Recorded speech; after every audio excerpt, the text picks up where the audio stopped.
vivienda, porque justo me enteré la semana pasada que se certificó un edificio sacro en Puebla, departamentos de vivienda. Nosotros hemos estado trabajando con algunos proyectos en Puebla, con Forbia, con Elementa, y pues a mí me da muchísimo gusto porque justamente este tipo de proyectos empiezan a pensar en la vivienda del futuro. Que yo les quiero decir que hay un modelo de vivienda que justo esta administración que militarizó la industria de la construcción pues trató de desincentivar, y pues a mí me parece muy bien. México tiene como 4,5 millones de viviendas abandonadas porque pues, se construyó lejísimos de la ciudad, sin infraestructura, sin amenidades, ¿no? ¿Y qué es lo que está sucediendo ahora? Bueno, pues que ya se dieron cuenta que una vivienda sola, sin ser una comunidad, pues definitivamente no funciona, ¿no? Entonces, ahora sí que los vivienderos más exitosos fueron los que le pusieron muchas más amenidades y además pensaron en un proyecto integral. Ahora estamos haciendo varios desarrollos de vivienda pues bastante también de interés social, la cual desapareció en este sexenio, pero pensando no nada más en que la gente tiene su casa, sino que además tiene escuelas, tiene hospitales, tiene vida, ¿no? Y entonces ya no podemos aislar estos conceptos, y a nivel internacional esto ha sido muy importante y se ha creado este concepto de la ciudad de los 15 minutos. La verdad es que para los poblanos esto no debería de ser nuevo. O sea, la ciudad colonial está basada en eso, en usos mixtos, en calles caminables, en todo ese tipo de cosas. Sin embargo, ahora, y con todo lo que ha pasado de la modernidad, hemos pasado de una manera de vivir bastante natural, caminando, sin el tráfico, sin carro, que es a lo que están moviéndose todas las ciudades, ¿no? A ciudades que están hechas para el carro, ¿no? O sea, estaba viendo toda la parte de Angelópolis y toda esa parte, y es pues puro tráfico, ¿no? Y puros estacionamientos. Entonces, bueno, sí, pues como les dije, yo hace 30 años estaba aquí, pues te ibas en bicicleta a todos lados. Yo vivía en Cholula, por supuesto, enfrente de la universidad, y era un lugar donde no había tráfico, ¿no? Yo sé que mucha gente no podría reconocer Puebla sin tráfico, pero la verdad es que lo que necesitamos ahora, y perdón, pensé que iba a ser una pantalla más grande, entonces lo que dice la diapositiva es que el concepto de vivienda o de dónde estamos construyendo cambió, y los valores de la vivienda están cambiando, porque ahora lo que quieres no es la casa gigantesca, sino un lugar que sea seguro, que tenga buen clima y que esté conectado, que puedas bajar y caminar y olvidarte del carro, que ya pasaste un chorro de tiempo en él. Nada más ayer para venir aquí hice 4 horas, 3 horas para salir de la Ciudad de México y 1 hora en la carretera. Entonces dices, no, la verdad es que yo sí quiero un lugar con plazas, pues básicamente como está el centro de Puebla, y que todo el mundo pues dice, ay no, yo quiero vivir en Angelópolis, donde uso el carro todo el día. Pero si nos ponemos a pensar, pues es una locura. Cuando nosotros empezamos a hacer las primeras certificaciones, hicimos una certificación de Torre Mayor, es un edificio de 55 pisos de Reforma, y hicimos una encuesta de transporte. Y le preguntábamos a todos los que trabajaban ahí, que eran 7,000 personas, cuánto tiempo hacían para llegar a su oficina. Y había un promedio de 2 horas al día desperdiciadas en el transporte, 1 hora para ir y 1 hora para regresar. Para los poblanos, hace 30 años, eso sería ridículo. Y ahora no sería tan distinto, ¿no? Pero ¿por qué si antes vivíamos en estas ciudades de 15 minutos? Ciudades europeas, ciudades asiáticas, están volviendo a eso, donde la gente puede caminar en sus barrios, ¿no? Pero no nada más eso. Una de las cosas que más quiero presentarles el día de hoy es cómo nos está afectando el cambio climático, y ahorita vamos a hablar de eso, y también no crean que nada más los voy a dejar en pues, la depresión total y cómo está cambiando el mundo, sino dándoles más cosas para poder resolverlo juntos.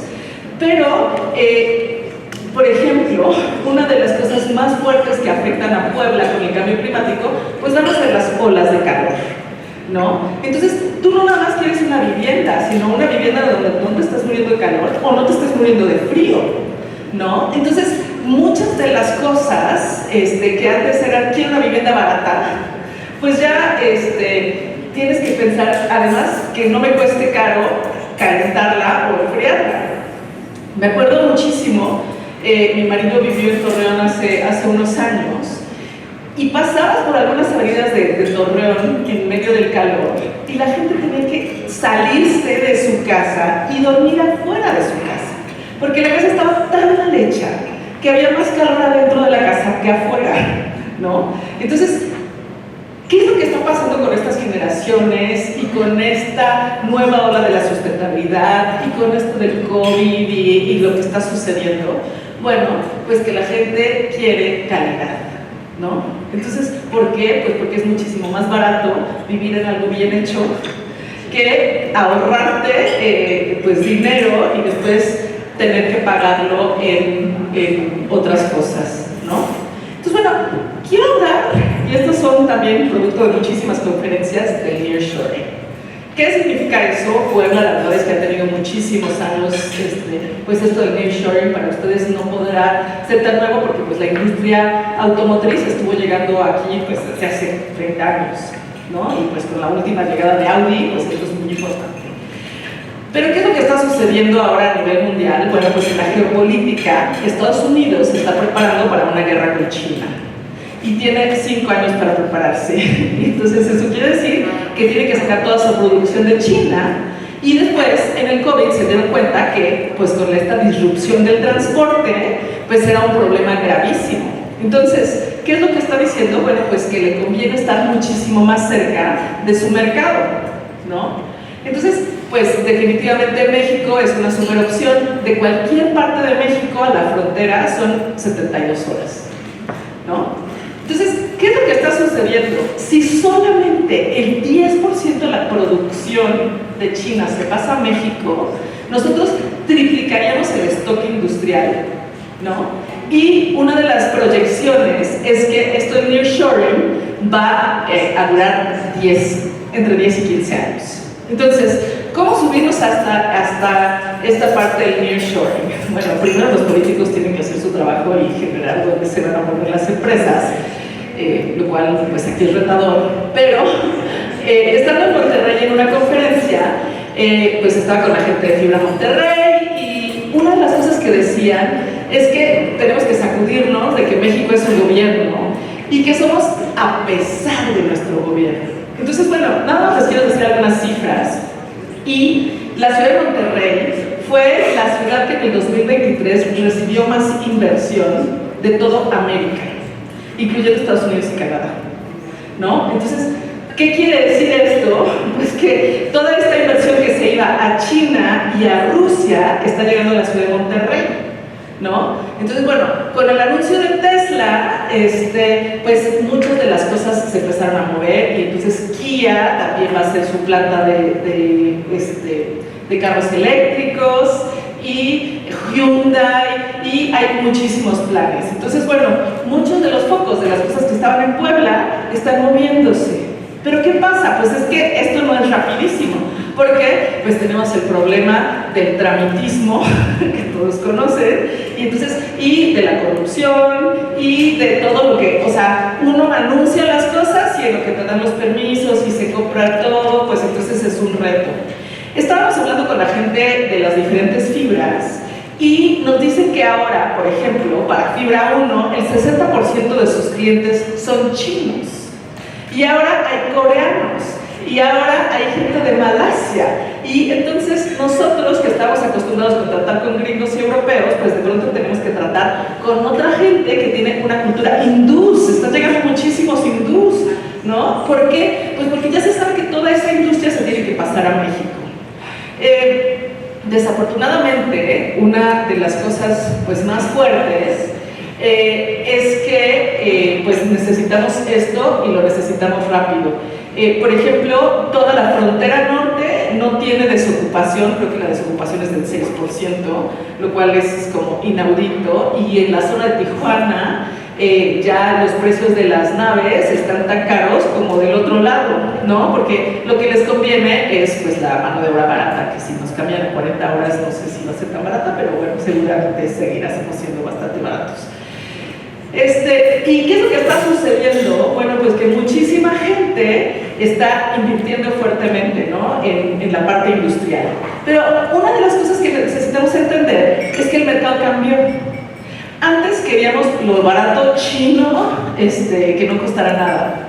Y ahora ya no. Ahora las nuevas generaciones, que aunque lloran mucho por todo, pues ahora quieren calidad, ahora quieren, no les importa el precio porque pues ya no tienen hijos, entonces no tienen que gastar, y entonces pues quieren mucha más calidad que antes. Entonces lo barato que era China ya no es lo que las nuevas generaciones quieren, y los gringos por supuesto que se están dando cuenta de esto, ¿no? Entonces mis amigos colombianos dicen, es que a los mexicanos les va bien aunque no quieran, ¿no? O sea, aún con sus gobiernos, aún con todo, pero ¿cómo tenemos que entender este nearshoring y a quién nos tenemos que acercar?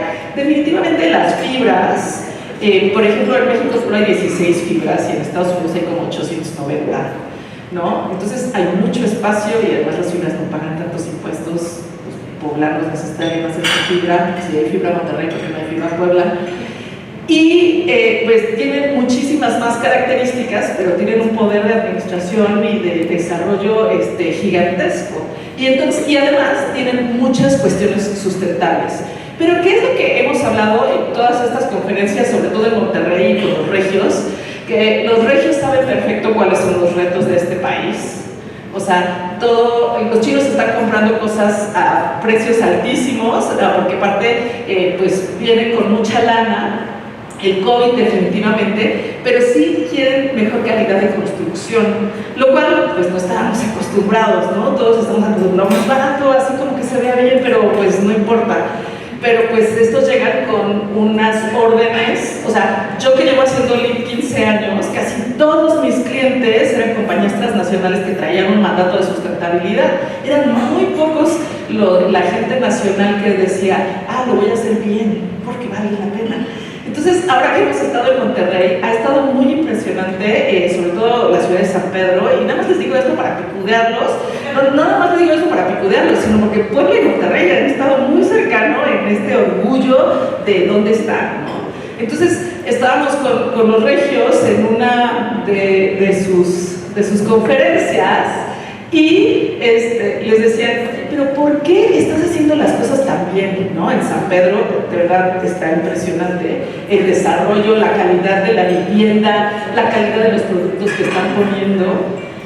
Si no te lo exige el gobierno, no te lo exigen ni tus clientes. O sea, ¿por qué están haciendo las cosas bien? Y entonces decían, muy regios, decían, pues porque no lo merecemos, ¿no? Entonces, bueno, los poblanos también se lo merecen, y este nivel de calidad pues es muy, muy importante, pero lo que se da cuenta es que tienen que construir una ciudad para el futuro. Todos sabemos cuáles son los retos de México, y por supuesto que los regios lo tienen muchísimo más claro. Seguridad, ¿no?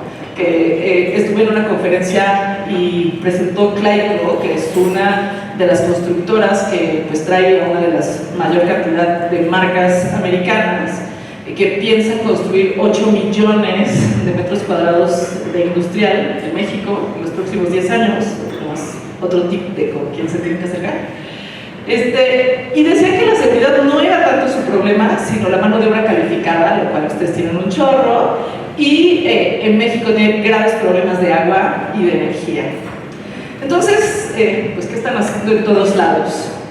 Estamos haciendo un desarrollo en Mazatlán, ¿no? Donde la guerra de los KBAs, que es el suministro energético, para no ponerme tan técnica, pues está tremenda. Quien tenga KBAs en la frontera, pues es como el rey de la fiesta y todo el mundo quiere con él.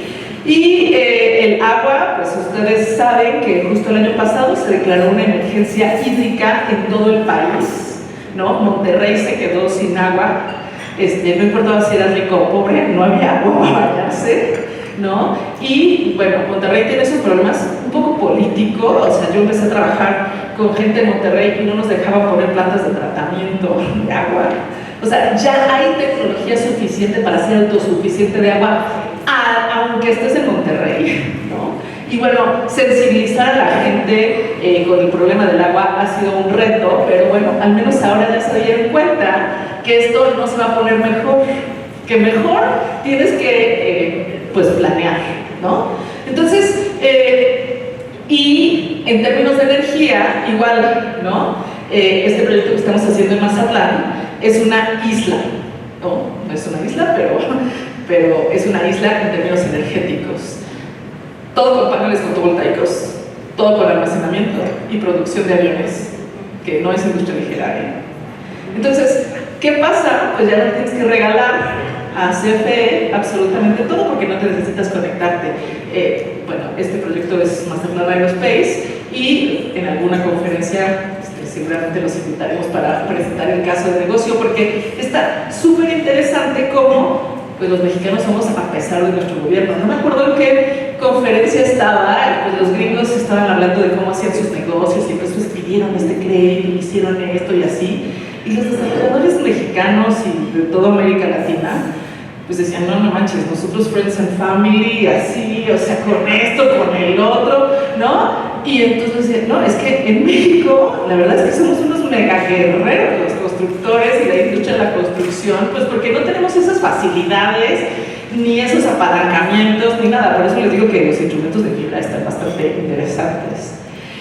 Entonces, bueno, una de las cosas que yo siempre les digo, y me tocó ir a Guadalajara, los de Jalisco también están pues muy interesados en jalar esto de nearshoring. La verdad es que las grandes ciudades de México pues tienen muchísimo más oportunidades, pues porque tienen a la gente. O sea, ¿qué es lo que pasó en el norte? Pues que ya no hay mano de obra calificada y se tienen que jalar gente de todos lados, y entonces no hay vivienda y no hay otras cosas. Por ejemplo, una de las cosas que más les sorprende a los chinos en términos de nearshoring es por qué no hay habitaciones, o sea, o residencial cerca de las fábricas. ¿Por qué tenemos esta cosa gringa donde por un lado el trabajo y por otro lado donde está la gente viviendo? Y entonces se tardan horas en llegar a su trabajo, ¿no? Y otra vez esta necesidad de la parte de calidad en la vida, ¿no? Entonces en China pues es muy normal que la gente tenga caminando su residencia. Entonces, ¿quién está ofreciendo esas cosas? Pues a todos los chinos les interesa y están pagando más, ¿no? Casi un 30% más, y llegan y compran, no rentan. Entonces, bueno. Entonces, ¿qué es lo que pasó en China con la industrialización? Pues que destruyeron tanto el ecosistema de su país que el cielo azul solo lo veían en espectaculares, ¿no? Y había muchísima gente pues que se tenía que salir de ciertas ciudades aunque ganara bien y fuera súper calificado, pues porque sus hijos tenían una pésima salud y tenían asma, y ¿de qué te sirve tener dinero si ni siquiera puedes respirar? Entonces, bueno, ¿cuál es el reto de México con este nearshoring? Pues que si no pensamos en sustentabilidad, vamos a destruir nuestro país. Y de por sí ya lo estamos destruyendo, pero bueno, cuando nos dan lana para destruirlo más rápido, pues lo vamos a destruir más rápido. Entonces, definitivamente, una de las exigencias de los inversionistas y del mercado americano, que aunque yo me quejo tremendamente de los millennials porque chillan y chillan, definitivamente sí les interesa el medio ambiente, ¿no? Pues porque es su futuro. Y bueno, pues qué bueno que al menos dicen, yo sí quiero seguir viendo el cielo azul, aunque construyan fábricas y me den trabajo, pues sí quiero tener un aire que pueda respirar. Entonces, bueno, el sector industrial, lo que más produce gases de efecto invernadero, y los gases de efecto invernadero son los provocadores del cambio climático o del calentamiento global, es el sector industrial. Primero la producción energética, que pues el gobierno ya debería estar permitiendo que se liberaran los 500 kVA, que son una tontería, y tendríamos que estar haciendo lobbying para eso. Y necesitamos pues producción de energía limpia y no necesitamos refinerías, ¿no? Pero bueno, los carros tienen que ser todos eléctricos para el 2030 y para el 2050 ya no debe de haber carros que no sean eléctricos. Pero entonces el siguiente reto, pues es la industria, ¿no? Entonces, la industria que se ponga en México tiene que ser sustentable. Porque si no, pues ¿de qué sirve tener dinero si no vamos a poder respirar? Entonces, bueno, estas son, perdón que pensé que iba a estar más grande esto. Entonces, el nearshoring, como ya les dije, va a necesitar viviendas. Y viviendas para ejecutivos y para mano de obra calificada. Los hoteles, por ejemplo, Hilton, Marriott, todas las cadenas grandes, ya están haciendo diferentes tipos de ofertas en diferentes lugares, en el Bajío, en todo eso, y en Monterrey, por supuesto, ¿dónde están? Con estas cosas, pues esperando estas cosas de larga estancia, pues para la gente que viene de nearshoring. El otro problema, pues como les dije, la mano de obra calificada. China ha estado apostándole años y años y años a la mano de obra calificada. Y por ejemplo, una persona en China produce 1.5 más que un mexicano. Entonces, bueno, sí trabajamos 48 horas, pero producimos la mitad. Bueno, no la mitad, el 75%. ¿No? Entonces, ¿qué necesitamos? Pues educación y mano de obra calificada. Entonces, es muy importante para las universidades tener ese tipo de cosas. La otra es la seguridad. Estábamos en una barra de sushi con un japonés y nos dice, ellos hacían cierres, ¿no? En el Bajío. Me dice, es que ya no quiero que nos roben tanto. ¡Tanto! ¿No? Entonces, ¿qué significa eso? Pues que los robaban casi una vez al mes, ¿no? Entonces, bueno, este gobierno necesita poner menos énfasis en qué es lo que está sucediendo con la seguridad del país, porque si hay empleos y si la gente tiene que comer, pues no es que la gente se para y diga, hoy quiero ser narco, aunque Peso Pluma diga. Necesitamos entender pues que necesitamos empleos dignos y bien pagados, y pues eso es la mejor manera de contrarrestar el narco, y que las pensiones a los ninis no están haciendo cosas que favorezcan más que al narco, ¿no? Y la otra cosa que es muy importante es entender que todas las fábricas que se están poniendo tienen que tener ya conceptos de ESG, ambiental, social y de gobernanza. Ambiental, como les dije, es fundamental para que tengamos un futuro y para que tengamos muchísimas cosas más. Y lo último es que vamos a necesitar muchísimo más infraestructura. Pero sí les puedo decir, y porque lo hemos estado viendo en Monterrey, y que gente de verdad muy echada para adelante, que dice, pues si no lo hace el gobierno, lo hago yo. Y se están uniendo para hacer las cosas, ¿no? Entonces, bueno, esta palabra en América Latina dice que es sostenibilidad. Ya dijo la Real Academia que es lo mismo, así que, pues ni modo, estamos lejos de Dios y cerca de Estados Unidos y somos América del Norte, entonces, bueno, mucho decimos sustentabilidad, pero yo quiero que pensemos en sustentabilidad pues como una manera de tener un futuro, porque el futuro que creíamos que íbamos a tener, pues cambió. Este año se rompieron pues temperaturas récord también en Puebla. La Ciudad de México tuvo por primera vez en su vida 37 grados de temperatura. Eso es... ¿qué? O sea, 37 grados jamás. O sea, yo en todos estos 15 años trabajamos con un software que se llama Design Builder y hacemos un modelado energético para ver cómo se va a comportar el edificio, y usamos estadísticas que tienen información de hace 50 años. Jamás habíamos metido una temperatura de 37 grados en la Ciudad de México, nunca. Y de acuerdo a los reportes del IPCC, que es el Panel Mundial frente al Cambio Climático, y todos estos expertos, este va a ser nuestro año más frío del resto de nuestras vidas. Entonces, ¿qué pasa? O sea, lo que pasó en Acapulco, ¿no? Es parte de lo que nos está afectando. ¿Cómo nos afecta el cambio climático? Bueno, pues estas olas de calor, me tocó estar en Monterrey justo en una conferencia y estábamos haciendo la ruta de descarbonización de San Pedro, y el gobernador y todo invitó a muchísima gente de la industria de la construcción y de la sustentabilidad, pues para ver qué vamos a hacer y cómo hacemos esta descarbonización. Y esta descarbonización básicamente es una ruta de cómo bajar nuestras emisiones. Para entender lo que sucede con el cambio climático necesitamos dos cosas: mitigación, que es decir, dejar de emitir cosas que calienten el mundo, o sea, bajar las emisiones que tenemos por todo lo que generamos de basura, de transporte y de consumo de energía, esas cosas. Y eso es mitigación, o sea, dejar de contribuir a que la tierra se caliente. Y la otra es adaptación, ¿no? Si ya sabemos que va a haber olas de calor, y ya sabemos que va a haber contaminación, y ya sabemos que va a haber inundaciones, y ya sabemos que va a haber huracanes, ¿cómo le hacemos para adaptarnos a lo que va a suceder? Entonces, una de las cosas más fuertes que quiero que vean es que las olas de calor ya son inevitables.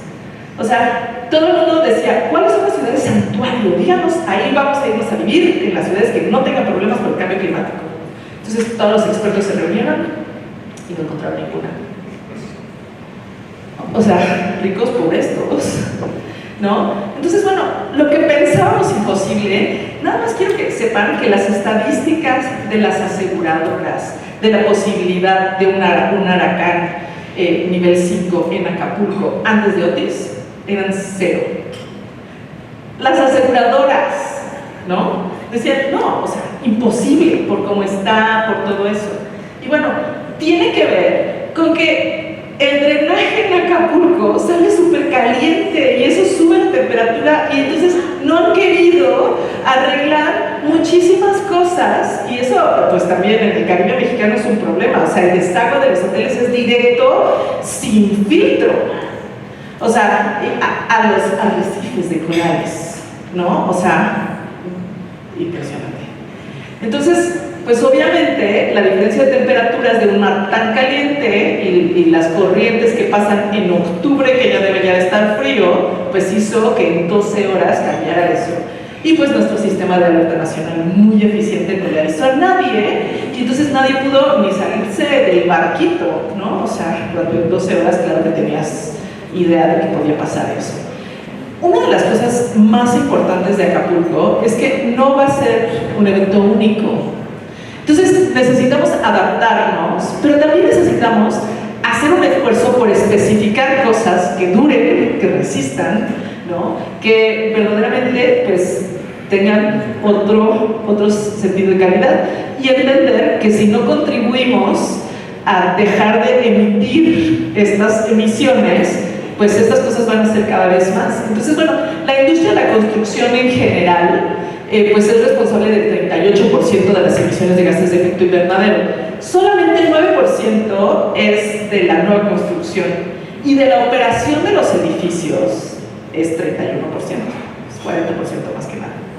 Pero, ¿qué es lo que podemos hacer? Pues mejorar la eficiencia de nuestros edificios, ¿no? Y con eso vamos a estar ayudando al cambio climático. Entonces, bueno, hay que cambiar nuestras prioridades, por supuesto. Y otra vez, o sea, estas son estadísticas, pero la verdad es que apostarle a la sustentabilidad ayuda a muchas otras cosas, a la salud de las personas, que ahora es una prioridad muy grande, pero también a la salud de los ecosistemas. Y la industria de la construcción, como parte de la respuesta, se comprometió a descarbonizarse tanto en el carbono embebido, que es las emisiones que se generan con la nueva construcción, como en el carbono operacional. Y dijimos que íbamos a hacer net zero todas las nuevas construcciones en el 2030. El día de hoy, ¿saben cuántas construcciones en el mundo son net zero? Estamos en 2023, faltan 7 años, 2%. Entonces, pues no crean que nada más somos poblanos. Todo el mundo está como que, sí, ahora sí ya mero, pero todavía no, porque es muy caro, ¿no?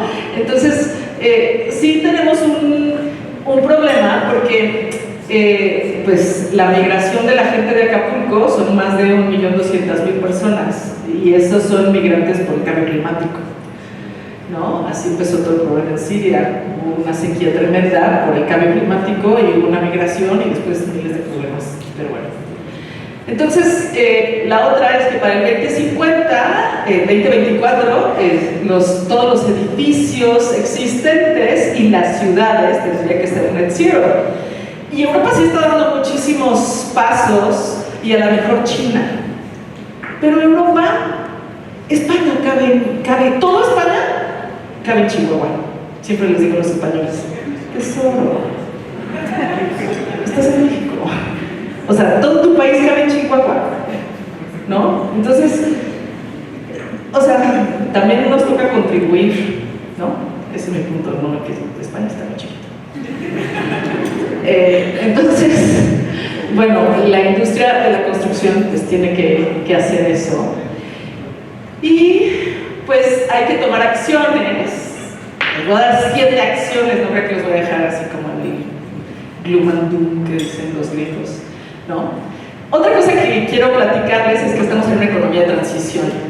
Antes, hacer refinerías estaba bien, ¿no? Y bueno, mis tíos eran petroleros, o sea, construían para Pemex, ¿no? Pero mis tíos ya se murieron. Entonces, pues ahora, fotovoltaicos, energía limpia, sustentabilidad, y tenemos que aprender de esas cosas. No aprendimos, muchos de los de aquí son más jóvenes que yo, pero bueno, ahora tenemos que aprender de todo lo que tiene que ver con sustentabilidad y prepararnos para esta transición. El business as usual, o como hacíamos los negocios, ya no funciona. Tenemos que aprender todos de sustentabilidad. Entonces, en esta economía de transición, también se trata de que todos los petroleros pues aprendan a instalar paneles fotovoltaicos y aprendan a ver cómo sacar dinero pues, de otras cosas. Y una de las cosas más importantes, y la verdad estas son de las cosas que tenemos que agradecerle al COVID, es que las bancas internacionales se dieron cuenta que si no empezaron a poner dinero y descarbonizar sus portafolios, pues no íbamos a llegar. Entonces, ya no es si quieren. Bancomer, que si quiere ser el banco sustentable, tiene un problema grandísimo porque tiene toda la deuda de Pemex, pero fuera de la deuda de Pemex está tratando de hacer muchas cosas para volverse más verde. Y el año pasado estuvimos trabajando en la taxonomía de la sustentabilidad de México y básicamente la taxonomía es una etiqueta verde como la que tienen en España desde hace 30 años.